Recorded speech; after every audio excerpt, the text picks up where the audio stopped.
ഇന്ന് നമുക്കൊരു 3 കേക്ക് ചെയ്യാനുണ്ട് കേട്ടോ. ഒന്നൊരു റെഡ് വെൽവെറ്റാണ്, 1.5 kg വരുന്ന ഒരു കേക്കാണ് കേട്ടോ ചെയ്യാൻ പറഞ്ഞിട്ടുണ്ടായിരുന്നത്. കസ്റ്റമൈസേഷൻ ഒന്നും ഉണ്ടായിരുന്നില്ല കേട്ടോ. 2 കേക്ക് ബ്ലാക്ക് ഫോറസ്റ്റ് ആണ്, അത് ഷോപ്പിലേക്കുള്ളതാണേ. മുൻപത്തെ വീഡിയോയിൽ കുറച്ച് സത്യങ്ങളൊക്കെ പറഞ്ഞുകൊണ്ട് കുറച്ച് ഫോളോവേഴ്സും അതേപോലെ കുറച്ച് ലൈക്കൊക്കെ കൂടുതൽ കിട്ടിയിട്ടുണ്ടായിരുന്നു കേട്ടോ. അപ്പോൾ എല്ലാവർക്കും താങ്ക്സ് ഉണ്ട്. ഈ കേക്കിൻ്റെ സ്പഞ്ച് റെഡിയാക്കിക്കൊണ്ടിരിക്കുന്നതിൻ്റെ ഇടയിൽ എനിക്കൊരു കോള് വന്നിട്ടുണ്ടായിരുന്നു കേട്ടോ. കോള് വന്നത് കൊടുങ്ങല്ലൂരിൽ നിന്നാണ്. ബേക്കിങ്ങിൻ്റെ ABCD അറിയാത്ത ഞാൻ ചിക്കൂസ് ഡൈൻ എന്ന് പറഞ്ഞിട്ടുള്ള യൂട്യൂബ് ചാനൽ നോക്കിയിട്ടാണ് അതെല്ലാം പഠിച്ചു തുടങ്ങിയത് തന്നെ. ഞാൻ മുൻപത്തെ വീഡിയോയിൽ പറഞ്ഞിട്ടുണ്ടായിരുന്നു കേട്ടോ. പാലക്കാടേക്ക് എപ്പോൾ വേണേലും തിരിച്ചു വരാമെന്നുള്ളതുകൊണ്ട് തന്നെ കൊടുങ്ങല്ലൂർ സ്ഥിര താമസമല്ല എന്നുള്ളത് എനിക്ക് നല്ല ബോധ്യം ഉണ്ടായിരുന്നു കേട്ടോ. അതുകൊണ്ട് തന്നെ ഞങ്ങൾ ഒരുപാട് സാധനങ്ങളൊന്നും വീട്ടിൽ വാങ്ങി വെച്ചിട്ടുണ്ടായിരുന്നില്ല. അതുപോലെ തന്നെ നമുക്ക് ഫ്രിഡ്ജോ മറ്റു കാര്യങ്ങളൊന്നും ഉണ്ടായിരുന്നില്ല കേട്ടോ. അങ്ങനെ വളരെ പരിമിതമായിട്ടുള്ള സൗകര്യങ്ങളോട് കൂടിയാണ് കേട്ടോ ഞാൻ ബേക്കിംഗ് ഒക്കെ തുടങ്ങിയിട്ടുണ്ടായിരുന്നത്. ആ സമയത്ത് പ്രത്യേകിച്ച് നമ്മളുടെ കൊറോണ സമയത്ത് ബേക്കറികളടക്കം A to Z പരിപാടികളും അടപ്പിച്ച സമയമായിരുന്നു കേട്ടോ അത്. അപ്പോൾ അതുകൊണ്ട് തന്നെ കുറേ പേര് നമ്മളെ എൻക്വയറിക്ക് വേണ്ടി വിളിക്കാറുണ്ട് കേട്ടോ. കേക്ക് ചെയ്തു തരും, അതുപോലെ ക്യാഷ് പിന്നീട് തന്നാൽ മതി, ഇപ്പോൾ പണിയില്ല എന്നൊക്കെ പറഞ്ഞിട്ട്. അങ്ങനെ ഞാൻ കുറേ പേർക്ക് കേക്ക് ചെയ്ത് കൊടുത്തിട്ടുണ്ട് കേട്ടോ. നല്ല മനസ്സുള്ളവർ അത് പിന്നീട് എനിക്ക് അയച്ചുതരും ചെയ്തിട്ടുണ്ടായിരുന്നു. അതിൽ കുറച്ച് പേര് നമ്മളെ പറ്റിച്ചിട്ടുണ്ടായിരുന്നു കേട്ടോ. അതിലൊരു ചേട്ടനാണ് നമ്മളെ ഇന്ന് വിളിച്ചിട്ടുണ്ടായിരുന്നത്. സതീശൻ എന്നാണ് കേട്ടോ ചേട്ടൻ്റെ പേര്. ഞാൻ അന്നത് വിട്ട് കളഞ്ഞ കേസാണ്. കുറേ ഞാൻ സങ്കടപ്പെട്ടിട്ടുണ്ടായിരുന്നു കേട്ടോ. കാരണം ധനു ഒന്ന് കൈക്കുഞ്ഞാണ്, പൊക്കത്ത് വെച്ച് ഒരുപാട് ബുദ്ധിമുട്ടിയിട്ടാണ് ഞാൻ കേക്ക് ചെയ്ത് കൊടുത്തത്.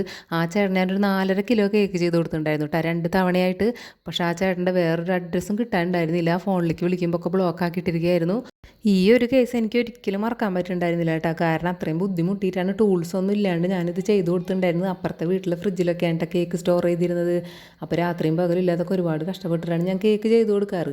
അങ്ങനെ ഈ ചേട്ടൻ ഇന്ന് വിളിച്ചിട്ട് എന്നോട് അറിയുമെന്നാണ് കേട്ടോ ആദ്യം ചോദിച്ചത്. ഞാൻ നോർമലി ഏതെങ്കിലും കസ്റ്റമർ ആയിരിക്കും എന്നാണ് വിചാരിച്ചപ്പോൾ കാര്യം പറയാൻ പറഞ്ഞപ്പോൾ ഇങ്ങനെ പറഞ്ഞു, മോൾക്ക് തന്നെ ഓർമ്മയുണ്ടോ, അന്ന് എനിക്ക് കുറച്ച് വയ്യാണ്ടായി, അതുപോലെ മോനും വയ്യാണ്ടായി, അങ്ങനെ ഹോസ്പിറ്റൽ കേസൊക്കെ ആയിരുന്നു, അതുകൊണ്ടാണ് കോൺടാക്ട് ചെയ്യാൻ പറ്റാതെന്ന് പറഞ്ഞു. ഇപ്പോൾ ഗൾഫിലാണ്. അന്ന് എൻ്റെ അടുത്ത് നിന്ന് കേക്ക് വാങ്ങിയത് പുള്ളിക്കാരൻ മോളുടെ പിറന്നാളിലായിരുന്നു. അപ്പോൾ മോളുടെ പിറന്നാൾ ഇന്നാണ് കേട്ടോ. അതുകൊണ്ടാണ് അവരെന്നെ ഇന്ന് വിളിച്ചത്. കൂടെ വൈഫും പിള്ളേരൊക്കെ സംസാരിച്ചു കേട്ടോ. സത്യത്തിൽ എനിക്ക് ഇയാളുടെ മുഖമോ കാര്യങ്ങളോ ഒന്നും ഓർമ്മയില്ല. പക്ഷെ എന്നാലും ഈ ഒരു ദിവസത്തിന് വേണ്ടിയിട്ട് അവർ വെയിറ്റ് ചെയ്തിട്ടുണ്ടായിരിക്കണം.